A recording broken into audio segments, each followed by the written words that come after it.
Bring in former U.S. Army Reserve Captain and Intelligence Officer Abe Hamadeh. Abe, great to have you on. So kind of what Bill was talking about there, we are hearing that these retaliatory attacks could last weeks. They could go after multiple targets, including some Iranian property, but not in Iran proper. Is that kind of what you're hearing? Is that an assessment you think that is fair? Well, Trace, if there's one word to describe this administration's foreign policy, it's total incompetence. Right now, the Biden administration seems to be advertising to our enemies what their plans are. But as Bill just said, there's been over 165 attacks on U.S. service members, and it seems like now the Biden administration wants to escalate it. Well, what about when the first attack happened? Just last week, we had 2 Navy SEALs go missing in the Red Sea and that were declared dead, and now we had 3 soldiers that were killed. I'm very concerned this administration does not know what it's doing. Antony Blinken is failing diplomatically. Lloyd Austin is MIA, and the Biden administration is just nowhere to be seen. So, what this administration has done is really alienated our allies, emboldened our enemies, and put Americans in harm's way.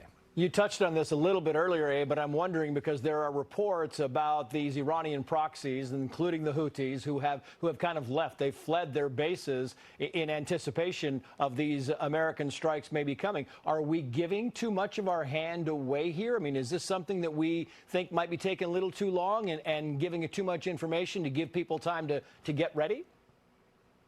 Absolutely. That's why I'm so astounded by the incompetence of this administration, Trace. So, the whole point of war is the art of surprise, but it seems like this administration is so determined not to instigate Iran. But, Iran is at war with the United States. It's very clear when they have the Houthis attacking our ships and our ally ships. You have their proxies in Iraq killing our soldiers. You're having them in, Hamas and Hezbollah. So Iran knows we're at war. I'm not sure this administration knows that we are, but I think this is a big wake-up call. But I know we need a disproportionate response to the deaths of these Americans, or else we have no deterrence right now, Trace. That's what scares me. It's really hard to gain back deterrence when nobody fears you anymore. So I think the rest of the world understands there's 10 months left in this administration until President Trump might come back, and that's when they're going to be feared again. Well, the New York Post says, quoting here, the headline is, "Bet that Biden never truly answers attack that killed 3 U.S. soldiers." It goes on to say Iran's proxies have launched 150-plus attacks on U.S. forces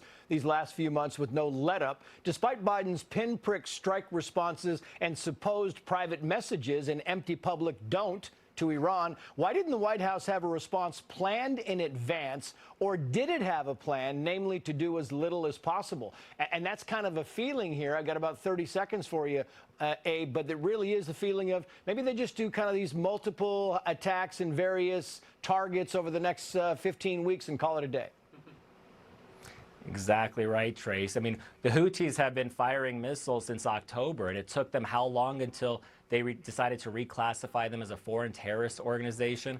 It took them about 3 months. So I'm not sure what this administration is doing. It's just incompetent, and I believe all of the administration officials really need to get their act together because the rest of the world is looking at us as very weak, and it's going to put Americans in harm's way. And remember, we still have American hostages held in Gaza right now. It's very scary, Trace. Yeah, Abe Hamadeh, great to have you on as always. Thank you, sir. Well, coming